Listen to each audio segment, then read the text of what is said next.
रोजगार वे में। दोस्तों वीडियो अच्छा लगे तो लाइक एंड सब्सक्राइब करें और वीडियो को शेयर करें। तो दोस्तों किसी ने सच ही कहा है कि धर्म तो केवल रास्ता दिखाता है, लेकिन कर्म जो होता है वही रास्ते तक पहुंचाता है। तो दोस्तों स्वागत है एक बार फिर आपका SSC GD 2022 T20 mock test series में। यह हमारी प्रैक्टिस सेट नंबर 9 है। मैं आशा करता हूँ प्रीवियस में आप लोग जो क्वेश्चन मैं करा रहा हूँ उसका एनालिसिस आप लोग ज़रूर करते होंगे और एक एक दिन ख़त्म हो रहा है, परीक्षा की घड़ी नज़दीक आ रही है। मैं आशा करता हूँ आप लोग अपने सारे सब्जेक्ट की तैयारी अलग से भी करते होंगे, क्योंकि सारे सब्जेक्ट का अपना एक इम्पॉर्टेंट रोल है। चलिए आइए हम बढ़ते हैं आज पहले क्वेश्चन की तरफ। दोस्तों पहला क्वेश्चन है, जीवन की मूलभूत इकाई क्या है? तो बताइए इसका आंसर क्या हो जाएगा। ए कोशिका, बी अंश, सी उत्तक या डी केंद्रक। बताइए इसका आंसर दोस्तों क्या हो जाएगा।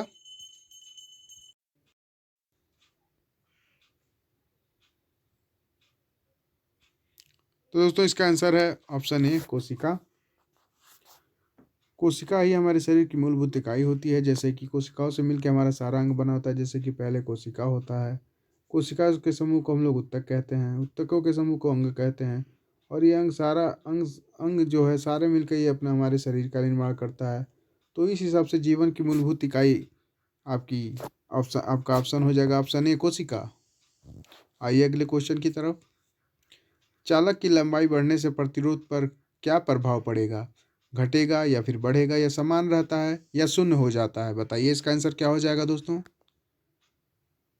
तो दोस्तों अगर जैसे कि बल्ब है, बल्ब के अंदर आप लोगों ने देखा होगा बल्ब जो तार होता है बहुत घुमावदार होता है। उसके प्रति जैसे घुमाव ये इसको अगर फैलाएंगे तो ये बहुत लंबा ही रहेगा, लेकिन इसको सिकुड़ा के इतना इसको मोड़ दिया जाता है कि इसका प्रतिरोध बढ़ जाए।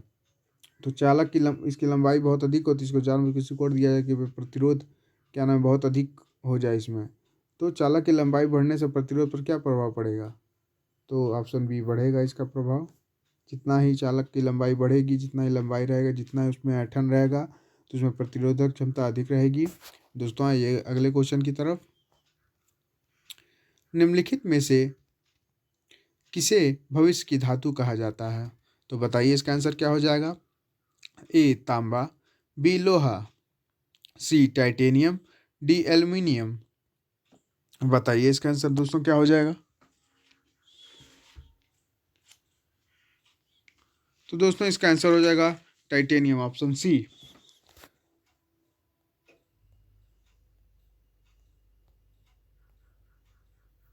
दोस्तों जैसा कि आप लोग जानते हैं कि हाल के समय में लोहे का जो है कि जो खनिज है, खनिजों का भंडार वो खत्म होता जा रहा है धीरे धीरे।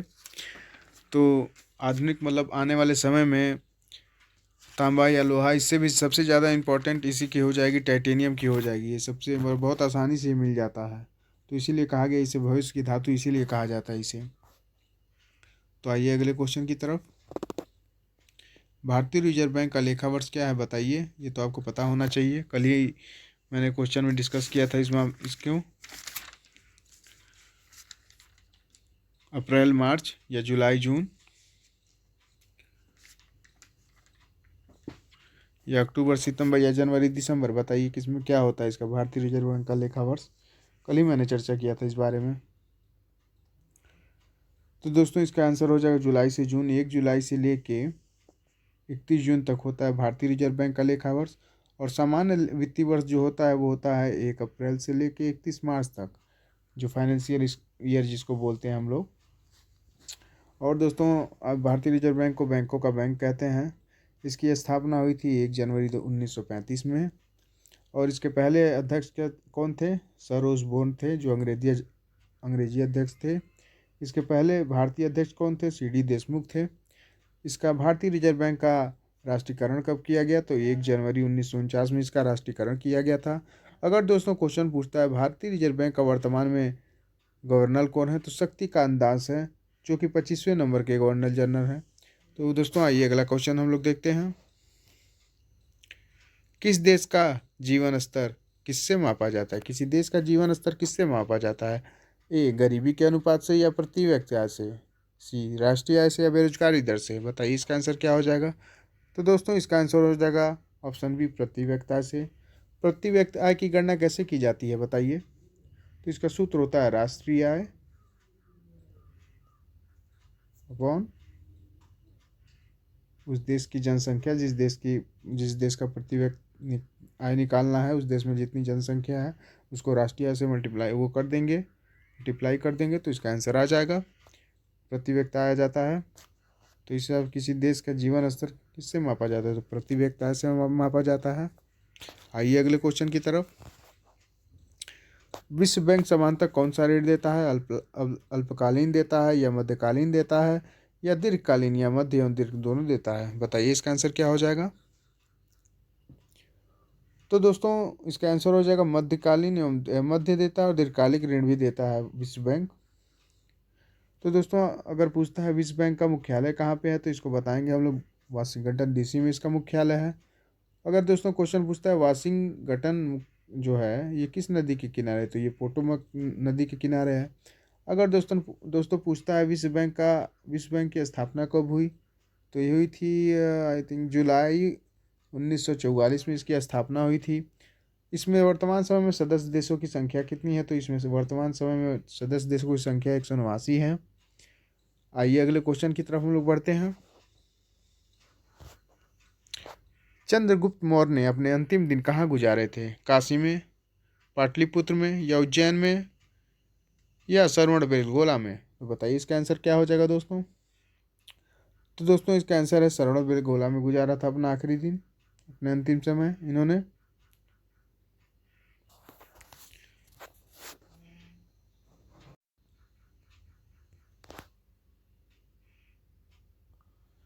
तो दोस्तों अगर क्वेश्चन पूछता है ये मौर्य वंश के संस्थापक कौन थे, तो ये चंद्रगुप्त मौर्य थे मौर्य वंश के संस्थापक। चंद्रगुप्त मौर्य के दरबार में कौन आया था, तो सेल्युकेटर निकेतर का राजदूत आया था मेगास्थनीज। जो सेल्युकेटर निकेतर राजदूत था मेगास्थनीज आया था इनके दरबार में। अगर इनके चंद्रगुप्त मौर्य के उत्तराधिकारी का नाम पूछे तो बिंदुसार था इनके उत्तराधिकारी का नाम। और ये मौर्य वंश के संस्थापक भी थे चंद्रगुप्त मौर्य। आइए अगले क्वेश्चन की तरफ। आर्य शब्द का शाब्दिक अर्थ क्या होता है, बताइए इसका शाब्दिक अर्थ क्या होगा। वीर या योद्धा, श्रेष्ठ या कुलीन या पुरोहित या विद्वान। बताइए इसका आंसर क्या हो जाएगा। तो दोस्तों आर्य शब्द का शाब्दिक अर्थ ये होता है श्रेष्ठ या कुलीन। यहाँ पे श्रेष्ठ है, ये श्रेष्ठ या कुलीन होता है। अगर दोस्तों क्वेश्चन पूछता है आर्य कहाँ के निवासी थे, तो ये मध्य एशिया के निवासी थे। आर्यों की भाषा क्या थी, तो आर्यों की भाषा संस्कृत थी। आइए अगले क्वेश्चन की तरफ। चरक संहिता नामक पुस्तक किस विषय से संबंधित है, ये तो हजारों बार क्वेश्चन ये पूछा हुआ है, तो इसका आंसर तो देखते ही मार देना चाहिए। तो चरक संहिता नामक पुस्तक चिकित्सा से संबंधित थी। आइए अगले क्वेश्चन की तरफ। भारत में ईस्ट इंडिया कंपनी का पहला गवर्नर जनरल कौन था, तो बताइए इसका आंसर क्या हो जाएगा। Robert Clive, sir John Shore, Warren Hasting, Lord Wellesley. तो गवर्नर जनरल दोस्तों पूछा तो ये ध्यान रखेंगे हम लोग। रॉबर्ट क्लाइव तो केवल गवर्नर था, लेकिन गवर्नर जनरल वारेन हेस्टिंग था, तो इसका उत्तर हो जाएगा वारेन हेस्टिंग्स। आइए अगले क्वेश्चन की तरफ। किसे आधुनिक भारत का जनक कहते हैं, बताइए इसका आंसर क्या हो जाएगा। मोहम्मद इकबाल, सर सैयद अहमद खान, मोहम्मद अली या राजा राम मोहन राय। तो दोस्तों इसका आंसर हो जाएगा ऑप्शन डी, राजा राम मोहन राय। राजा राम मोहन को दोस्तों राजा नाम की उपाधि किसने दी थी, क्वेश्चन अगर पूछ देता है कभी के, तो बता दीजिएगा आप लोग। राजा की उपाधि इसको अकबर द्वितीय ने दी थी। मुगल काल का जो अकबर द्वितीय था, मुगल शासन काल का अकबर द्वितीय, इसी ने इनको राजा की उपाधि दी थी। और सती प्रथा का अंत किसने किया था, तो इन्होंने किया था राजा राम मोहन राय ने। ब्रह्म समाज के संस्थापक कौन माने जाते हैं, तो राजा राम मोहन राय माने जाते हैं। आइए अगले क्वेश्चन की तरफ।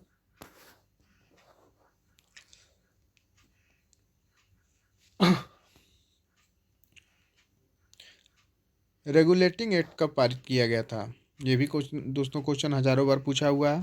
1813 में, 1785 में, 1773 में या 1771 में। तो दोस्तों इसका आंसर हो जाएगा 1773 में, ऑप्शन ए। रेगुलेटिंग एक्ट क्यों पारित हुआ था, ये तो कंपनी में जितनी औषधियाँ होती थी, कंपनी में जितने दोस्त थे उनको कंट्रोल करने के लिए रेगुलेटिंग एक्ट पारित किया गया था। आइए अगले क्वेश्चन की तरफ। पुनर्गठन के फलस्वरूप वर्ष 1947 में संविधान सभा के सदस्यों की संख्या कितनी रह गई? 289, 299, 324 या 333? बताइए इसका आंसर क्या हो जाएगा।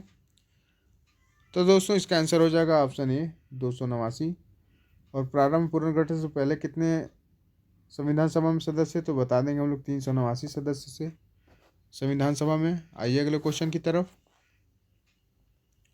भारतीय संविधान कितने अध्याय में विभाजित है? यह भी बहुत बार क्वेश्चन पूछा हुआ है दोस्तों।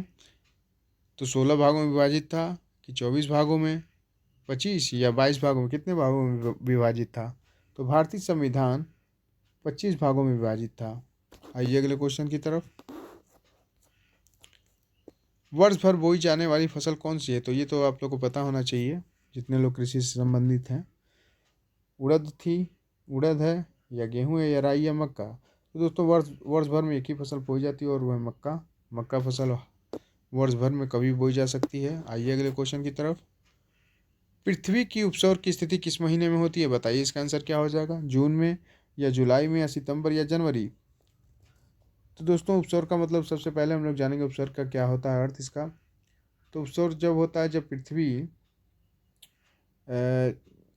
सूर्य जो है पृथ्वी के सबसे नज़दीक रहता है तो उपसौर की स्थिति आती है। और ये स्थिति कब होती है? तो ये स्थिति होती है 3 जनवरी को।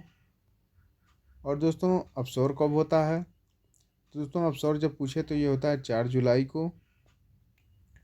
4 जुलाई को अपसौर होता है। अगर दोस्तों क्वेश्चन पूछता है कि दिन और रात बराबर कब होते हैं? तो 21 मार्च को और 23 सितंबर को दिन और रात बराबर होते हैं।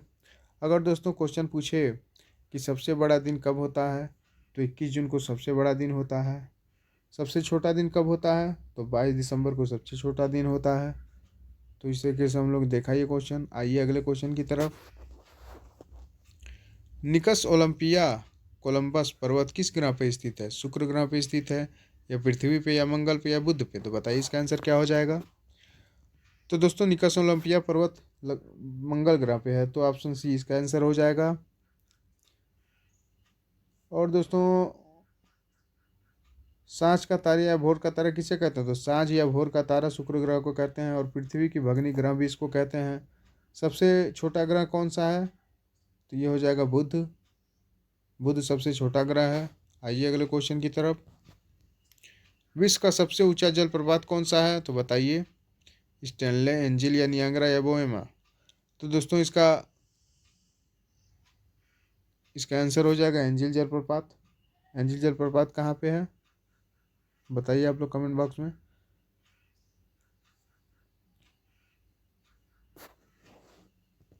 आइए अगले क्वेश्चन की तरफ। कौन भारत के 74वें ग्रैंड मास्टर बने हैं? बताइए, यह अभी करंट का क्वेश्चन है। संकल्प गुप्ता, मिन्द्रनाथ गुहा या भरत सुब्रमण्यम या राहुल श्रीवास्तव? तो दोस्तों इसका आंसर हो जाएगा ऑप्शन डी राहुल श्रीवास्तव। ये 74वें नंबर के हैं। अगर दोस्तों क्वेश्चन पूछता है 73वें नंबर के ग्रैंड मास्टर तो हम लोग इसका आंसर देंगे भरत सुब्रमण्यम। आइए अगले क्वेश्चन और लास्ट क्वेश्चन है आज का। 2026 फीफा वर्ल्ड कप किस देश में आयोजित किया जाएगा? दोस्तों बताइए किस देश में आयोजित किया गया? तो दोस्तों ये दक्षिण अमेरिका के सारे लगभग जो देश हैं उनमें जैसे कि मैक्सिको, कनाडा, इन सभी में होगा इसमें फीफा वर्ल्ड कप 2026 का। और दोस्तों क्वेश्चन पूछता है कि 2022 का वर्ल्ड कप कहाँ फीफा वर्ल्ड कप कहाँ आयोजित हुआ था? दोस्तों ये कतर में हुआ था। तो दोस्तों इस तरीके से आज हम लोगों ने देखा टेस्ट लगाए 20 क्वेश्चनों का। कल हम लोग एक नए क्वेश्चन के साथ मिलेंगे और आप लोग ज़रूर बताया कीजिए कमेंट बॉक्स में कि क्वेश्चन का लेवल ऐसे ही रहे कि और इसको बढ़ाने की ज़रूरत है। आप लोग को टेस्ट देने में कैसा लग रहा है। तो दोस्तों चलिए हम लोग फिर मिलेंगे कल। तब तक के लिए take care and bye bye.